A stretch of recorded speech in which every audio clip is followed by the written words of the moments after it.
Hey there, all y'all floating sets of eyeballs in the dark. Trace here, and I've been thinking about the tendency of your eyeballs to look at my eyeballs.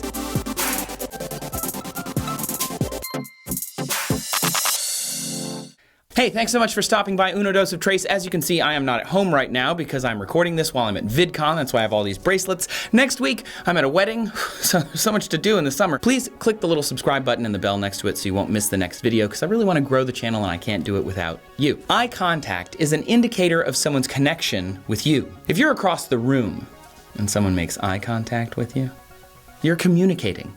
You have an exchange.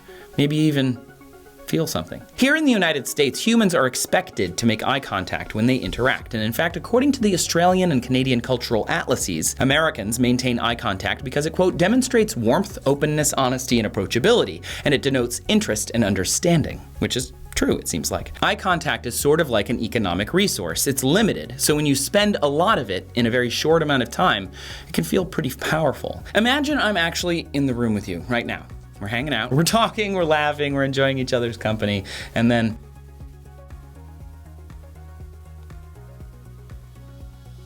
it's awkward, right? It's super weird because I spent a lot of eye contact in a really weird way all at once. The thing is, you might not have noticed it, but eye contact, it's dying. So let's talk a little bit about this. How many times have you seen a dad scrolling Instagram while his kid tries to get his attention? Or a mom flips through the latest news while her kid talks to her at the park? Hyper-portable screens and always-on internet devices promise to connect us instantly from anywhere. It was supposed to make us better about communication. But I don't think it is. Are you ready for this? It doesn't happen that often, but here's my opinion on all this technology. It's causing people to make eye contact less. I haven't seen any studies on it yet, and I'd love to do one if there are social scientists out there that want to. But MIT professor Sherry Turkle has spent decades interviewing teens and families, and they say that teens complain about how they used to love watching Sunday sports with their dads, but now their dads are just on their iPhones or laptops. Not that the teens are also like out there making a lot of eye contact with each other and not just their devices. This is a thing that affects everyone. In a representative sample survey of 2002 3rd to 12th graders, 8 to 18-year-olds in the United States, they found 2/3 of them own their own cell phone, and they consume about 8.5 hours of media per day. That's not including talking, texting, or being on the phone, also not including time spent at school, and of course these can happen simultaneously. Most of the activities that I mentioned, though, don't involve eye contact. And according to a study from the year 2000, the power of our connection with our cell phone persists even when it's in silent mode. That was way before social media, by the way, year 2000. We feel the presence of this thing even if it's silent and out of sight. A 2002 study found that couples will interrupt meals with cell phone usage, because 2002, people used to actually sit and talk to each other. Again, texting wasn't even a thing, and yet people were still interrupting meals. Now, of course, it's pretty regular. And in 2011, an MIT researcher found that looking at phones all the time negatively affects interpersonal relationships, and a 2012 study by Time found people are rarely more than an arm's length away from their devices, and these studies are in some cases 20 years old. Yeah. Today, thanks to pervasiveness and pull of these devices, we're not making eye contact the way we used to when we have conversations, when we order food, when we talk to strangers, when we go to appointments, go to the bank, I guess, if people still do that. We're only making eye contact when we choose to. And according to that Time study, most people would choose a text.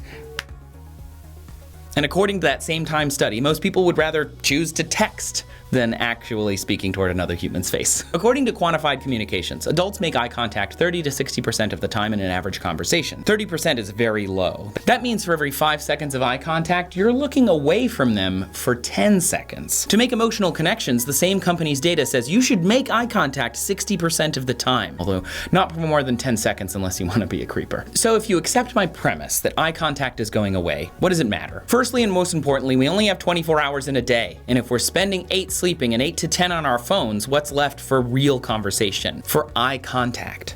Practice makes perfect. If eye contact feels weird because we don't do it that often, sort of like telephone calls and long conversations have become for some people, then we're missing out. We're not practicing it. We're not getting good at this skill. Eye contact is a social superpower. When in a conversation, if you make eye contact, it shows you're engaged and you're encouraged to continue focusing on that and engender positive feelings between both the listener and the speaker. Making eye contact is more intimate than a handshake. Thinking about it now, I feel like making strong eye contact is almost like being physically touched by someone. Is that just me? No? Note, This is still based on Western ideas, culture, and social norms. In the East, it's a little different. Too much eye contact is considered aggressive, but regardless of society, all humans do share the same internal wiring. And we are wired to look for eye contact and look at it. The brain is extremely adept at understanding what's called gaze. So look at this face, gaze at it. As you may notice, it's looking over your shoulder. How does this face look? Is it looking at you? It's actually not. It's also looking over your shoulder. But our brains want to be looked at so badly that we assume that they're just looking at us. Just like that terrible millennial anthem, she's looking at you,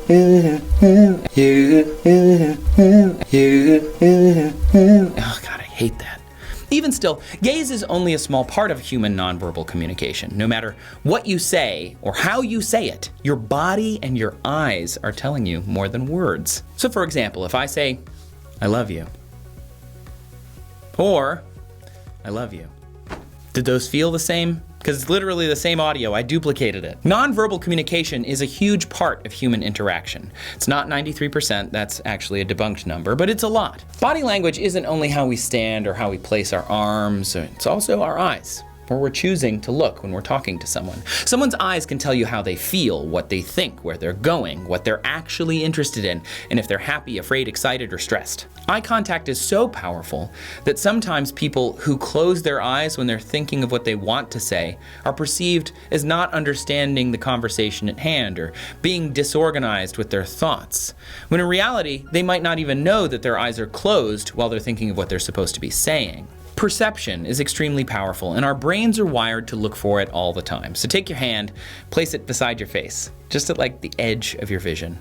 Move it backward until you just can't see it, like the peripheral vision, right? That edge of your vision just before the periphery, that's extremely powerful, and your brain is scanning it constantly to see if someone is looking at you. That feeling that you get of being looked at, this is where it comes from. Your brain is looking at this periphery all the time to see if someone is watching you. This kind of looking at human interaction can tell us so much about how technology is shaping our day-to-day lives. A study with 200 undergrads from the University of Illinois and George Mason University watched people working together face-to-face via video chat and via email. Face-to-face was rated the best in trust and cooperation, and email was, of course, rated the least, email.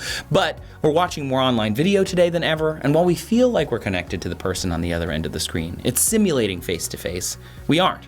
Beyonce doesn't know I exist no matter how many videos I watch. If you want advice on how to improve eye contact, there's a lot out there. Though it's super important to note after all this that eye contact is cultural. There's no universal eye contact language. My advice is to pick an eye and look at it so you're not bouncing back and forth, back and forth. But if that helps you maintain eye contact, the bouncing, then do it, because then you'll feel like you're not staring and you can do it for longer and have a better conversation. Also, it's totally fine to look away after a little bit. The point is to acknowledge that the person is valuable and spend some of that economic attention on them. You're not trying to uncover the deepest parts of someone's soul while you're paying at Chipotle, but you should look them in the eye, you should say thank you, and you should treat humans like they're a person and not a pop-up ad that you can get rid of to get back to your texting.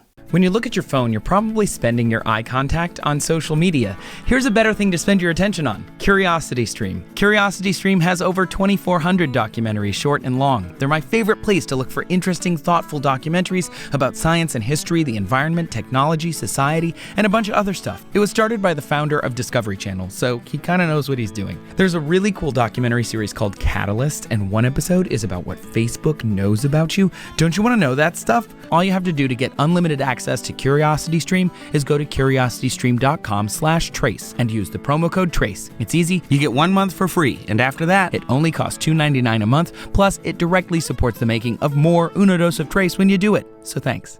Let me know if you think that eye contact is decreasing, or even if you think that this whole video is not even important anymore. Because, you know, those opinions matter, and human society does change over time. Here are all the patrons that support the channel so far. You could add your name to this list, and you get access to the Discord, where we chat about all sorts of stuff, from what videos are upcoming and ideas that we have, to just day-to-day stuff. Why don't you join us? Thanks again for watching. I hope you learned something. I know I did. I'm Trace, and I'll see you in the future.